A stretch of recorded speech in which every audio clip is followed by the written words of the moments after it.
ఒక పక్క సద్గురు గారు చూస్తే బైక్లు వేసుకొని ప్రపంచ యాత్రలే తిరిగేస్తున్నారు. చిన్నజీయర్ స్వామి గారి విషయానికి వస్తే ఎక్కడో అంటే ఆ డౌన్ఫాల్ కనపడతా ఉంది అని కొంతమంది విమర్శిస్తున్నారు అనుకుంటున్నారు. దాని గురించి మీరేమంటారు?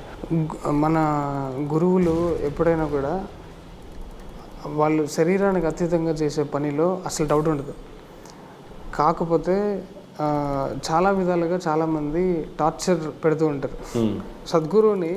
సద్గురువుకి చాలా సంపద ఉంది, కొన్ని రాస్తే ఎవడైనా 100 కోట్ల చెక్ తప్ప తక్కువ రాయరు, అలాంటిది ఒకటి ఉంది. ఆ టైప్లో డబ్బులకి ఏం కొదవా అని అనుకుంటారు. Richest Yogi in the world అని కూడా అంటున్నారు. మరి richest Yogi and most viral Yogi in the world. అంత డబ్బులు ఉన్న అతను స్పాలో ఇట్లా 4 అమ్మాయిలతో ఎంజాయ్ చేయొచ్చు కదా ప్రతిరోజు.